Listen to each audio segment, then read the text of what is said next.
Então hoje a gente vai continuar o estudo do livro de Romanos. E antes da gente começar aqui a ler o primeiro versículo, vocês lembram que nós falamos que através do batismo, lá no capítulo 6, que está no versículo 4, nós morremos e nascemos de novo e somos libertos do poder do pecado. Então, ao nascer de novo e permanecer em Cristo, nós vamos sendo limpos, purificados e transformados. Nós falamos sobre a lei, que a lei ela é boa, porque ela expressa o caráter de Deus, mas que a lei em si, ela não promove transformação. E já a graça que é derramada sobre nós, que é o favor imerecido, essa sim é transformadora. E que quando a graça é derramada sobre nós, a gente passa a obedecer às leis por amor, porque nós queremos agradar a Deus. Porque nós não temos mais medo da rejeição e nem da punição. Nós passamos a obedecer a Deus porque nós encontramos o amor de Deus e surge dentro de nós o desejo de agradar a Deus, e aí gradativamente a gente vai obedecendo, porque nós queremos agradar a Deus. A gente vai para o versículo 1 do capítulo 7. Esse bloco se chama Libertos da Lei. Então, versículo 1. Agora, irmãos, vocês que conhecem a lei não sabem que ela se aplica apenas enquanto a pessoa vive? Por exemplo, quando uma mulher se casa, a lei a une a seu marido enquanto ele estiver vivo. No entanto, se ele morrer, as leis do casamento já não se aplicarão à mulher. Portanto, enquanto o marido estiver vivo, se ela se casar com outro homem, cometerá adultério. Mas se o marido morrer, ela ficará livre dessa lei e não cometerá adultério ao se casar novamente.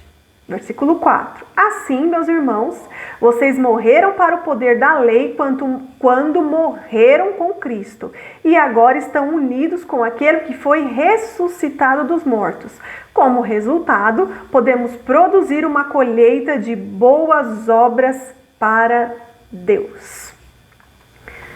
Então lembra, eu trouxe aqui a nossa memória, o que a gente falou no capítulo 6, que falava sobre o batismo, que falava que nós não obedecemos mais a Deus por causa do medo da rejeição ou de punição, mas sim por causa do amor, porque a graça do Senhor foi derramada sobre nós, e a graça, ela é transformadora, ela nos transforma, ela nos limpa, nos purifica, é o processo de transformação.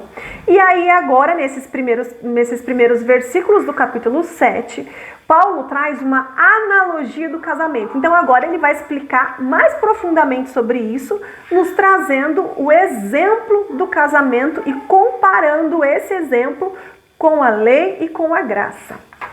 Então nessa analogia, nós somos representados pela mulher. Lembra que a gente acabou de ler?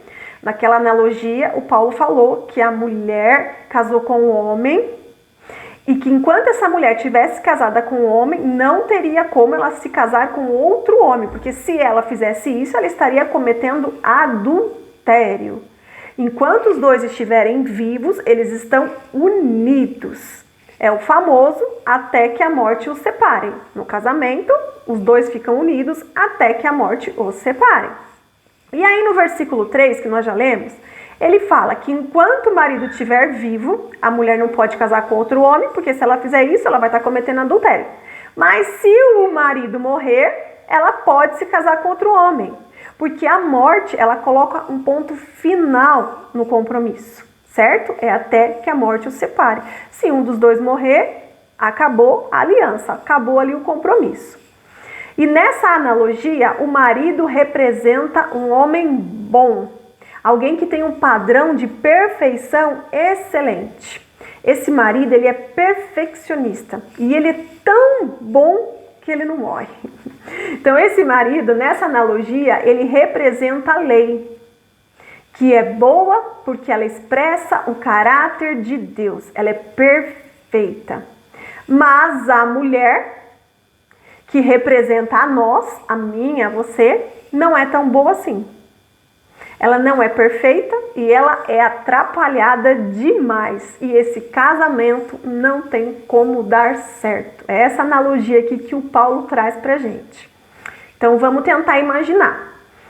O marido se casou com uma esposa. E nessa analogia, o marido, ele é perfeito demais, ele é bom demais. E representa a lei, porque a lei ela é boa, porque ela expressa o caráter de Deus.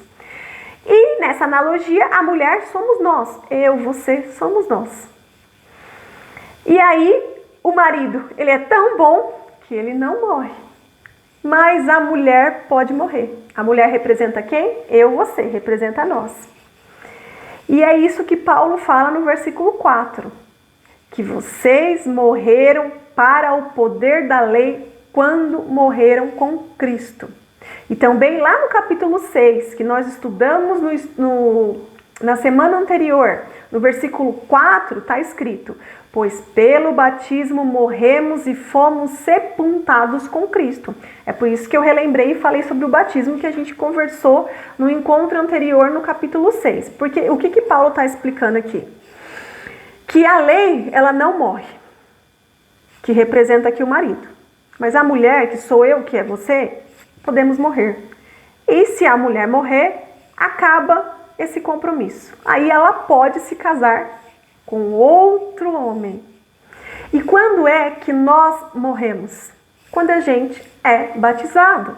Ao descer as águas do batismo, quando você sobe, o velho homem ficou lá, morreu. E aí quando você sobe, você nasceu de novo. E é isso que Paulo está falando, que pelo batismo morremos e fomos sepultados com Cristo, que é esse versículo, está lá no capítulo 6, versículo 4. Então, ao descer as águas no batismo, morremos e nascemos de novo. Estamos livres para o compromisso com Cristo. Então, o batismo, ele é um ato profético, onde você declara para o mundo espiritual que Jesus é o seu único Senhor e Salvador. Ali é quando você dá uma banana para as trevas. É quando é declarado que você não é mais escravo do pecado. Lembrando que para descer as águas, você não precisa ter anos de igreja, você não precisa ter anos de leitura bíblica, você apenas precisa querer morrer e nascer de novo. E servir a Cristo. Deixar de ser escrava do pecado, de servir às trevas e servir à luz, servir a Cristo. A nossa referência de batismo está lá em Atos. Lembra que a gente estudou o livro de Atos? E lá em Atos a gente viu que a igreja primitiva, quando eles batizavam as pessoas, eles não traziam critérios. Eles não falavam lá para as pessoas: ó, você vai ter que fazer 1 ano de curso para você entender o que é batismo. Você vai ter que ler tantos capítulos da Bíblia por dia para você entender o que é batismo. Eles não ficavam colocando regras. Eles não colocavam empecilhos. Eles estavam lá reunidos, declarando a palavra. As pessoas se achegavam, ouviam a palavra, levantavam a mão, aceitavam a Jesus e elas falavam: eu quero me batizar. Como é que faz? Eles falam: agora. Então, lá em Atos tem vários exemplos que nos mostram que você não precisa fazer um curso longo, não precisa entender tudo sobre a Bíblia para você querer ser batizado. Porque isso, na verdade, é um ato profético, onde você lhe demonstra para o mundo espiritual. Eles estão vendo ali, ó, aquele ali tomou a atitude, a decisão. Ele desceu as águas, matou o velho homem e agora ele subiu e nasceu de novo. E agora então, como ele morreu, ele está livre do compromisso com a lei. E agora ele pode se casar com Cristo. Essa é a analogia. Por quê? Porque ao subir, você agora pertence à igreja. E a igreja é a noiva de Cristo. Cristo vai voltar para buscar a sua noiva. A noiva está se perfumando, a noiva está com as lamparinas acesas, sempre está ali repondo o azeite, que é o fogo do Espírito Santo, a presença do Espírito Santo. Ela está ali preparada, aguardando o seu noivo. Então é nessa analogia que Paulo nos explica que nós morremos para o compromisso com a lei e nós agora temos um compromisso com Cristo. Mas nem por isso nós deixamos de obedecer às leis, mas agora nós obedecemos por amor, porque nós amamos o nosso noivo. Agora não é aquela lei que oprime, aquela lei que impõe, não, agora é uma lei onde te encontra prazer em obedecer. É isso que Paulo nos explica nessa analogia. E vocês lembram também que a gente falou no encontro anterior sobre a analogia do espelho, né? Onde a lei é como um espelho que mostra as nossas imperfeições. Mas quando nós firmamos um compromisso com Jesus, a graça nos cobre. E essa graça vai nos transformando e vai nos moldando ao caráter de Cristo. Então você começa a olhar para a lei e essa lei não te acusa mais. Porque em você está sendo formado a imagem de Cristo. Quanto mais a gente busca ao Senhor, mais nós somos moldados e transformados. E mais nós vamos se parecendo com Cristo. Nós vamos ter o pensar de Cristo, o agir de Cristo, o enxergar de Cristo, o falar de Cristo. Então nós vamos mais ficando parecidos, né? Vai sendo formado em nós a imagem de Cristo. Aí agora a gente vai lá para o versículo 5 do capítulo 7. Quando éramos controlados pela natureza humana, desejos pecaminosos atuavam dentro de nós. E a lei despertava esses desejos maus, que produziam uma colheita de obras pecaminosas, cujo resultado era a morte. Então a natureza pecaminosa, ela tem uma espécie de atração por aquilo que é proibido.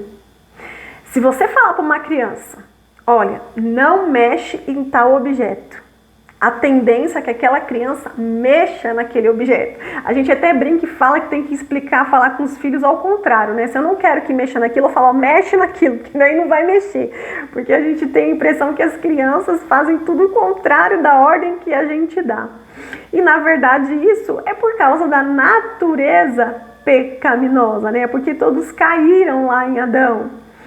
E parece que tudo aquilo que é proibido vai gerar mais prazer. Então desperta a curiosidade, né? Desde ali da infância. Lembra que a gente falou também no encontro anterior que você não precisa ensinar uma criança a ser egoísta?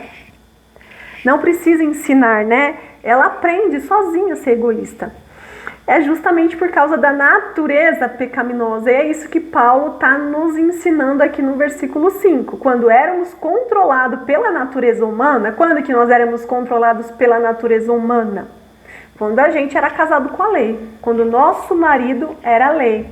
Desejos pecaminosos atuavam dentro de nós e a lei despertava esses desejos maus, que produziam uma colheita de obras pecaminosas, cujo resultado era a morte. Então é exatamente isso, porque dá a entender que tudo que é proibido vai nos trazer prazer. Então a tendência é com que as pessoas que ainda não nasceram de novo queiram fazer tudo aquilo que é proibido, porque desperta a curiosidade, porque essas pessoas ainda são controladas pela carne. Lembra que nós somos formados? Somos um ser triuno, espírito, alma e corpo. O corpo é a carne.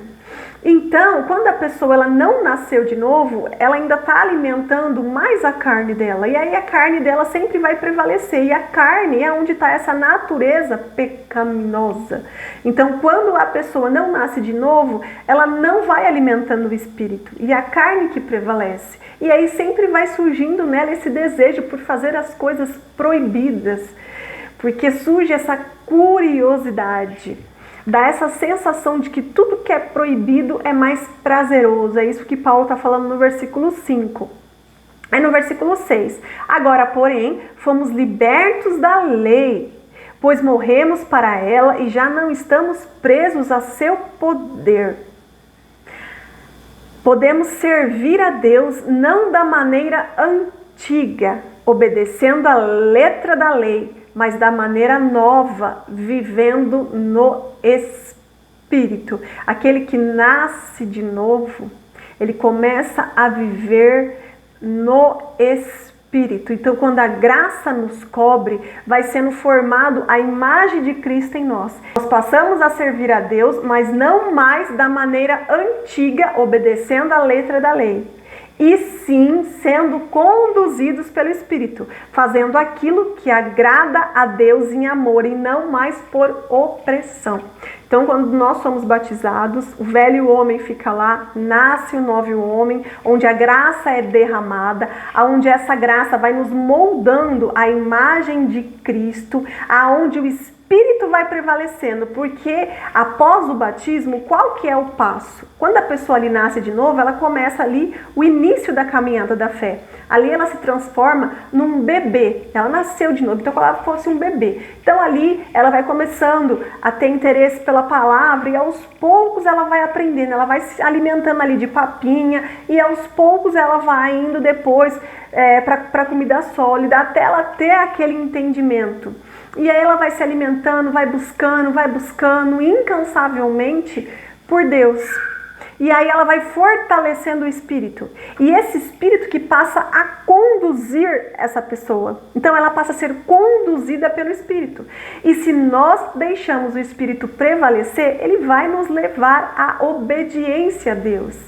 Entende? Vai fluir, porque daí o Espírito que vai conduzindo a gente em tudo, no nosso andar, no nosso agir, no nosso pensar, a nossa mentalidade vai sendo ali transformada, vai acontecendo um processo de metanoia, os nossos pensamentos são levados cativos a Jesus. Gente, a mudança ali, a transformação é diária, é constante e ela é poderosa.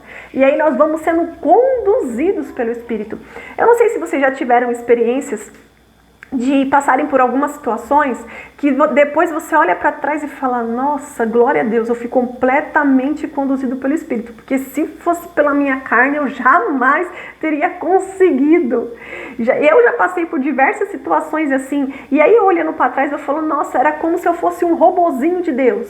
Eu fui tão completamente conduzida pelo Espírito, a carne ali foi totalmente ali abafada, e o Espírito que foi me conduzindo, e sabe, é o caminhar mesmo, o meu caminhar, o meu pensar, o meu falar, o meu agir, o meu enxergar, totalmente conduzido pelo Espírito. E aí depois eu paro, penso e falo, nossa, glória a Deus, porque se fosse a minha carne, eu não ia conseguir fazer isso. Então existem situações que nós somos completamente conduzidas pelo Espírito. E aí a gente depois para e pensa e fala, meu Deus, que demais. E aí a gente tem que continuar, vai buscando incansavelmente, vai ali se alimentando e cada vez mais estando próximo de Deus, para que a gente possa ser cada vez mais conduzido por Espírito. Quer dizer então que a gente nunca mais vai pecar, que a gente não vai falar bobagem, que a gente não vai ficar com raiva, que a gente não vai discutir? Claro que vai.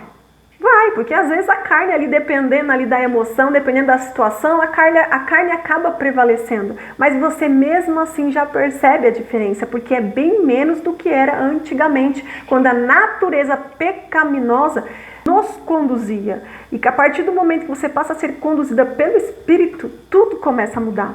É muita diferença. E fica nítido ali, né? Que não é nada sobre nós. Não é pela força do nosso braço, não é pelo nosso poder, fica nítido que é tudo pela graça, a graça que nos transforma, é tudo pelo poder de Deus nas nossas vidas. Quanto mais a gente entende isso, quanto mais a gente depende de Deus, mais nós vamos sendo conduzidos pelo Espírito. Agora a gente vai para o versículo 7 do capítulo 7 de Romanos. O capítulo 7, peraí. Agora a gente já vai para o segundo bloco. O capítulo 7 tem 3 blocos. Então a gente fechou agora o primeiro bloco, que fala da analogia do casamento. Recapitulando para Rei e para Cida, que eu não vi a hora que vocês entraram certinho. Mas o primeiro bloco, a gente falou libertos do poder do pecado. Paulo, ele traz uma analogia. ele nos compara com um casamento. Então ele fala que quando uma mulher e um homem se unem, eles estão ali presos no compromisso. E que eles só podem ter um compromisso com uma outra pessoa quando um dos dois morre. E ali ele traz essa analogia que o marido é a lei e a esposa somos nós. O marido, ele é tão perfeito, ele é tão perfeccionista que ele não morre. Ele é tão bom que não morre. Mas a mulher que somos nós, somos atrapalhadas, somos imperfeitas e nós podemos morrer. E ali ele traz o batismo como esse símbolo. Quando a pessoa desce as águas e é batizada, o velho homem fica ali, ela morre e nasce de novo. Então ali ela morre, como se ela fosse também crucificada com Cristo. E aí ela nasce de novo. Ao nascer de novo, ela está livre para um novo compromisso, porque ela morreu para o velho compromisso. Então, ao nascer de novo, ela tem direito agora a se casar com outro homem. E aí essa pessoa, essa mulher, se casa com Cristo. Entende? Então agora ela está liberta da lei, por isso que o bloco chama libertos do poder do pecado. Agora ela está liberta da lei e ela pode se casar com um novo marido, que é Cristo. Porque Cristo representa o nosso noivo. E nós, quando você nasce de novo, passa a pertencer à igreja, que é a noiva de Jesus. E a noiva fica aqui, sempre se preparando e se arrumando, esperando o seu noivo. Então ali, ao nascer de novo, a gente firma um novo compromisso. E agora é com Cristo. Agora Cristo que é o nosso marido. É essa analogia que Paulo nos traz. E ele também fala que quando nós éramos conduzidos pela natureza pecaminosa, antes do batismo, antes de nascer de novo, tinha algo em nós que nos levava ao pecado. Por quê? Porque tudo aquilo que é proibido parece que é mais prazeroso, parece que é mais gostoso. Aí eu até dei um exemplo de uma criança. Quando você coloca algum objeto em cima da mesa e fala para a criança, ó, não pode mexer, a tendência é que a criança vai e mexa. Por quê? Porque desperta a curiosidade. A lei, tudo aquilo que é proibido, desperta curiosidade. Isso faz parte da natureza pecaminosa. Mas quando a gente nasce de novo, quando a gente aceita Jesus, a graça é derramada sobre nós. E essa graça, ela é transformadora e nos molda ao caráter de Cristo, à imagem de Cristo. E aí nós vamos cada vez mais sendo conduzidos pelo Espírito. Então tudo aquilo que antigamente era proibido, mas a nossa natureza pecaminosa nos induzia a fazer aquilo que era proibido por causa da curiosidade, por causa da natureza pecaminosa, ao você firmar um compromisso com Cristo, isso vai diminuindo, porque você vai alimentando o Espírito e a sua carne ela vai diminuindo. E aí você começa a ser conduzido pelo Espírito e você começa agora a obedecer às leis, mas em amor, com entendimento e porque você é conduzida pelo Espírito e não mais porque você era obrigada simplesmente a obedecer por medo, por opressão. Agora é uma outra fase que você entra. Você começa a querer obedecer à lei, mas é agora por querer agradar a Deus, porque agora você tem um compromisso com Deus Filho, o Yeshua. É isso que esse primeiro bloco nos ensina. Paulo traz essa analogia. E agora a gente vai entrar para o segundo bloco, que está lá a partir do versículo 7 do capítulo 7 de Romanos. Esse segundo bloco tem como tema: a lei expõe nosso pecado. Então eu vou ler aqui. Por acaso estou dizendo que a lei de Deus é pecaminosa? Claro que não. Na verdade, foi a lei que me mostrou o meu pecado. Eu jamais saberia que cobiçar é errado se a lei não dissesse, não cobice. E isso aqui é verdade, né?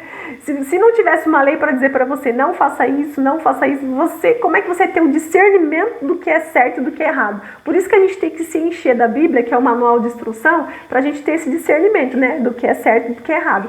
E é por isso, gente, que o mundo está tão virado no giraia, não é? Porque hoje as pessoas perderam o discernimento do que é certo e errado. Porque as pessoas não leem a Bíblia, elas não seguem os princípios bíblicos. Então tudo que pra gente que lê a Bíblia é óbvio que é certo ou errado, para muitas pessoas que não leem, que não têm Jesus como seu único Senhor e Salvador, acaba ficando disperso. Não, mas na minha concepção isso aqui não é errado, então eu posso fazer. E é por isso que o mundo tá do jeito que tá. Aí no versículo 8, mas o pecado usou esse mandamento para despertar dentro de mim todo tipo de desejo cobiçoso. Se não houvesse a lei, o pecado não teria esse poder, que foi o exemplo que eu usei da criança.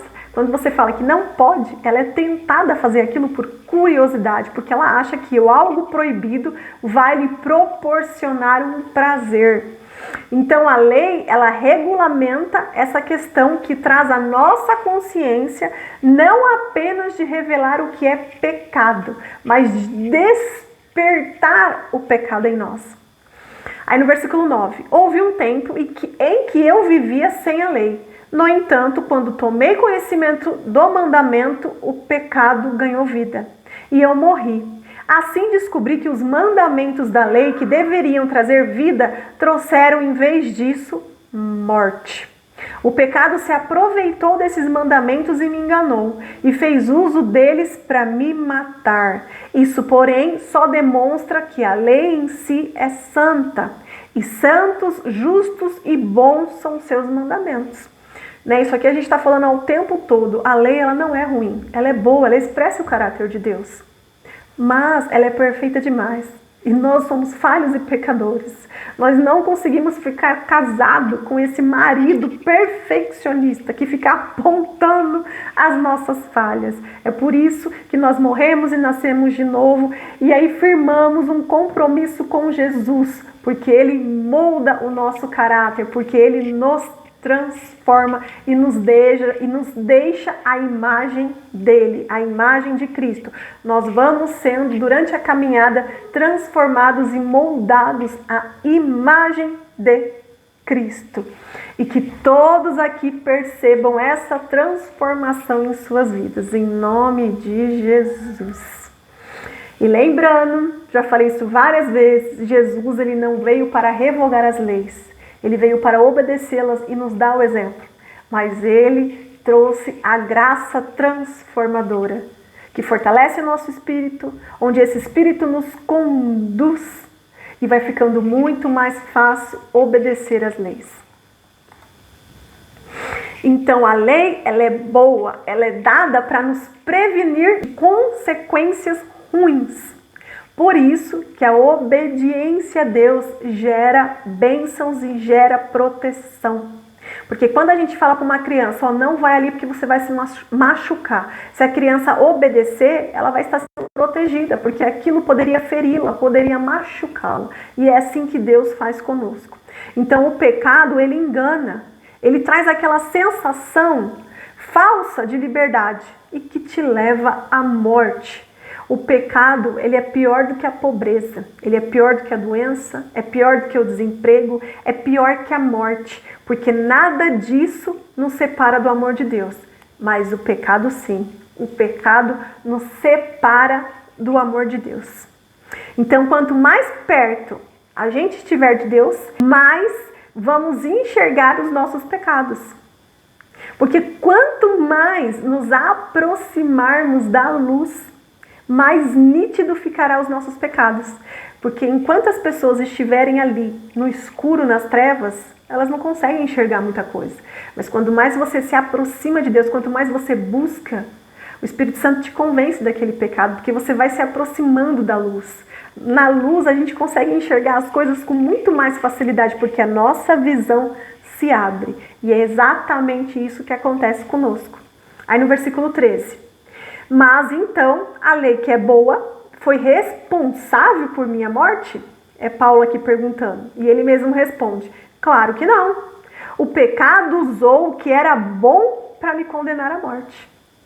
Vemos com isso como o pecado é terrível, usando os bons mandamentos de Deus para os seus próprios fins. Lembra, gente, lá no Jardim do Éden, Deus deu a ordem. Usufruam do jardim, comam de todas as árvores, menos dessa. Aí foi lá o pecado, lá, chavecar lá a Eva, né, lá na orelha dela, dizer que aquele ali era o melhor fruto, e que se ela comesse, ela ficaria parecida com Deus. Ela foi tentada.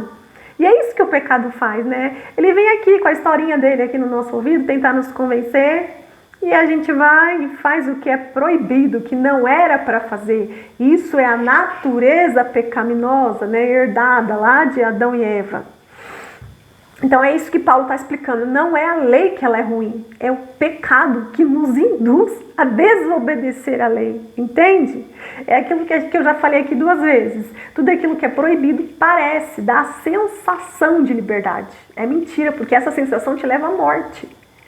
Tudo aquilo que é proibido parece que te atrai a fazer, porque dá a sensação, cria uma expectativa de que aquilo pode ser prazeroso.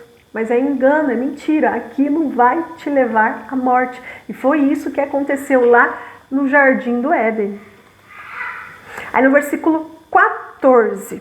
Aí no versículo 14 a gente já vai entrar no terceiro e último bloco do capítulo 7. Hoje é só esse capítulo que nós vamos estudar. Aí no versículo 14. O problema não está na lei, pois ela é espiritual e boa.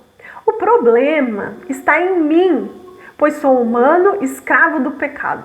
Então vamos falar um pouco sobre esse versículo 14. A lei, ela é sobrenatural, mas eu sou carnal. Então, quando nós nos convertemos a Cristo, a nossa natureza pecaminosa, ela é eliminada. Nós morremos ali para o velho homem, nós nascemos de novo, passamos a ser uma nova criatura. Mas nós continuamos sendo de carne e osso. Nós continuamos tendo esse corpo corruptível, né? O corpo glorificado nós só teremos após a segunda vinda de Cristo. Porque lembre, enquanto a gente tiver com esse corpo corruptível, é mais difícil. Porque sempre a gente vai ter essa parte da carne. Por isso que a gente tem que sempre alimentar mais o espírito, para que a gente não seja conduzido pela carne. E por isso que na Bíblia fica bem nítido que o mundo só terá um governo justo após a segunda vinda de Cristo. Porque todos os governantes têm corpo corruptível. Então não adianta, nenhuma metodologia, não adianta. Nada vai fazer com que essa terra tenha um governo justo, é só quando Cristo voltar. Ele sim vai governar durante um milênio essa terra de forma justa. E ele vai colocar para ajudá-lo pessoas que serviram a ele e pessoas que vão receber um corpo glorificado, porque daí essas pessoas terão corpos incorruptíveis e elas sim ajudarão a governar a terra juntamente com Cristo. Então, na justificação, nós somos libertos da penalidade do pecado, da condenação. Qual que é a penalidade do pecado? É a condenação. Aquele que foi justificado vai ter Jesus como seu advogado e não como seu juiz. Ele não vai ser condenado. Lembra que nós estudamos no capítulo anterior. Na santificação, nós somos libertos do poder do pecado. Então, a primeira fase é aceitar Jesus, descer lá as águas, e aí você vai ser justificado. Você está livre da condenação, que vai ter essa condenação depois que a gente morrer, depois que esse corpo aqui for pro pó. Eu vim do pó e vou pro pó, certo? Aí, durante esse trajeto que a gente está aqui na Terra, com esse corpo ainda corruptível, a gente vai passando pelo processo de santificação. A gente vai alimentando o nosso espírito, se enchendo da palavra, orando, indo à igreja, tendo comunhão, aprendendo, buscando mais ao Senhor. E aí a gente vai entrando no processo de santificação. E aí, conforme a gente vai firmando nesse processo, nessa caminhada, conforme a gente vai permanecendo em Cristo, nós vamos sendo libertos do pecado. Porque daí o Espírito que vai nos conduzindo, é Ele que vai prevalecendo. Só que a glorificação vem depois. Depois quando? Depois que Jesus voltar. Certo? Porque daí depois que todo mundo morrer, esse corpo vai para o pó. E quando Jesus voltar, os mortos ressuscitarão. Os mortos receberão um corpo novo, um corpo glorificado. E esse corpo sim será incorruptível. E são essas pessoas que vão reinar junto com Jesus aqui no milênio, na terra, que nós estudamos lá em Apocalipse, né? Parte por parte. E agora aqui no versículo 15 do capítulo 7 de Romanos. Não entendo a mim mesmo, pois quero fazer o que é certo, mas não o faço. Em vez disso, faço aquilo que odeio. Mas eu sei que o que faço é errado. Isso mostra que concordo que a lei é boa. Portanto, não sou eu quem faz o que é errado, mas o pecado que habita em mim. Eu sei que em mim, isto é, em minha natureza humana, não há nada de bom, pois quero fazer o que é certo, mas não consigo. Quero fazer o bem, mas não faço. Não quero fazer o que é errado, mas ainda assim o faço. Então aqui entra, gente, aquele conflito interno. Sabe, aquela luta interna que é infindável. Você sabe o que é errado e mesmo assim você acaba errando e fazendo. Você ali acaba cometendo o pecado. É essa luta interna da carne contra o espírito. É isso que Paulo está falando. E aí no versículo 20. Então, se faço o que não quero, na verdade, não sou eu quem o faz, mas o pecado que habita em mim. Assim descobri esta lei em minha vida. Quando quero fazer o que é certo, percebo que o mal está presente em mim. Amo a lei de Deus em todo o coração. Em outras versões está escrito o seguinte: no tocante ao meu interior, tenho prazer na sua lei. Também existem outras versões, mas eu destaquei essa aqui porque a gente vai falar de uma canção que fala exatamente isso. Aí no versículo 23, contudo, há uma outra lei dentro de mim que está em uma guerra com a minha mente e me torna escravo do pecado que permanece dentro de mim. Como sou miserável, aqui Paulo falando, quem me libertará deste corpo mortal dominado pelo pecado? Versículo 25, graças a Deus, a resposta está em Jesus Cristo, nosso Senhor. Na mente, quero de fato obedecer à lei de Deus, mas por causa da minha natureza humana, sou escravo do pecado. Então, a gente finalizou aí o versículo 25 do Romanos 7. Agora vamos falar um pouquinho sobre esses versículos. Então, a nossa natureza pecaminosa é igual à carne, o corpo. E, como eu já falei, nós só teremos o corpo glorificado após a segunda vinda de Jesus. Então, esta é a grande luta de todo cristão. Somos uma guerra ambulante, onde a carne e o espírito militam.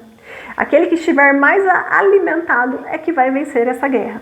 Então, no versículo 22, que fala no tocante ao meu interior, ou no íntimo do meu ser, se refere ao nosso homem interior, que é a nova natureza. Eu não sei se vocês já ouviram algumas pessoas falar, né? Falam do meu homem interior. Tem gente que até ora, né? Senhor, fortalece o meu homem interior. O que é isso? É exatamente esses versículos aqui de Romanos 7. O homem interior é a nossa nova natureza. Quando você desce as águas, você mata ali o velho homem. E aí, dentro de você, nasce um novo homem, o homem interior. É a sua nova natureza. Nas águas ficou a nossa natureza pecaminosa. E essa nova natureza que nasce dentro de nós nos conduz a Deus, nos faz buscar incansavelmente a Deus, nos aproxima de Deus. E aí nós vamos fortalecendo, alimentando o Espírito e nós passamos a ser conduzidos pelo Espírito. Mas mesmo assim, fica aqui dentro de nós essa luta infindável, essa guerra da carne contra o Espírito. Mas nós sabemos que em Cristo nós somos mais que vencedores. Então não tem vitória contra o pecado a não ser pelo Espírito Santo que habita em nós. Então nós só vamos conseguir vencer o pecado quando o Espírito Santo estiver em nós. Nós só vamos conseguir vencer o pecado com o Espírito Santo habitando dentro de nós. Dentro de nós. Eu não sei se vocês todos aqui já tiveram a experiência de ser batizados com o Espírito Santo. Se vocês não tiveram essa experiência, se vocês têm dúvidas sobre isso, busquem a Deus, orem por isso. Peça, Senhor, eu não tenho certeza se eu sou batizado com o Espírito Santo. Envia o Espírito Santo para morar em mim, para habitar dentro de mim. Eu quero ter experiências individuais contigo, Senhor. Eu não quero só ouvir os outros testemunhos, as experiências de outras pessoas. Eu quero ter experiências contigo. Começa a conversar com Deus. Pede para Ele. Aí se você ainda não tem o Espírito Santo habitando em você, você vai receber o fogo do céu. Você vai sentir aí dentro de você queimando. Aí vai vir aquela mistura de emoções, de alegria. Você vai vir aquela sensação e você vai começar a chorar e você vai perceber que você está sendo morada do Espírito Santo. Infelizmente, existem muitas pessoas que são anos convertidas, mas que ainda não receberam o Espírito Santo, porque elas não buscaram isso. Como a gente viu lá em Atos, na casa de Cornélios, tem algumas pessoas que receberam o Espírito Santo antes de descer as águas, antes até de ser batizado.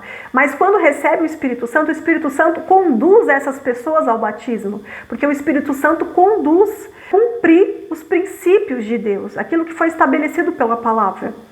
Mas existem muitas pessoas que, primeiro, são batizadas, descem nas águas e não buscam o Espírito Santo. Então, às vezes, ainda nem foram batizadas pelo Espírito Santo.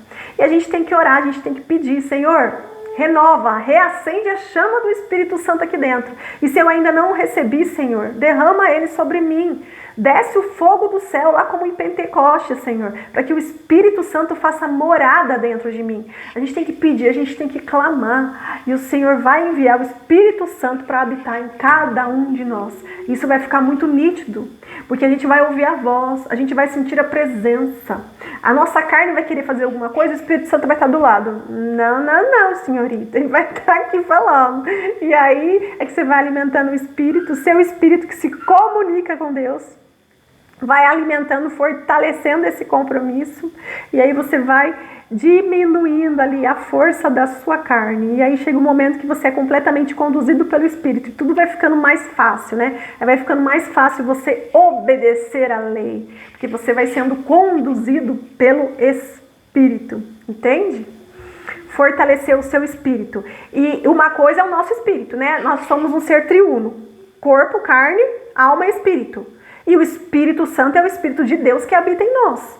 E ele se comunica com o nosso espírito. Porque lembra, a comunicação com Deus é através do Espírito. Por isso que nós temos que fortalecer o Espírito. E clamar sempre ao Senhor. Acende a chama do fogo do Espírito Santo em nós. E ele vai ouvir, pode ter certeza. Aí eu trouxe aqui uma canção que fala exatamente sobre esses versículos. Exatamente. E depois eu vou mandar essa canção lá no grupo. E fala exatamente, gente. Agora que nós lemos esses versículos do capítulo 7, quando você ouvir essa canção, você vai falar, nossa. Porque eu lembro que muito antigamente eu ouvia essa canção, mas não entendia nada. Tem vários louvores que antes eu ouvia e não entendia nada. Eu falo, mas o que quer dizer isso? Aí quando você vai se aprofundando e estudando, entendendo a Bíblia, você fala, olha, é aquilo que aquela música queria dizer e eu não entendia, mas agora eu estou entendendo. Então olha só vou cantar aqui um trechinho, né? Que essa minha voz maravilhosa, glória a Deus. Mas é só pra gente entender, pra ficar firmado essa parte que nós acabamos de ler, estudar e entender. E iremos praticar, iremos fortalecer o nosso espírito em nome de Jesus.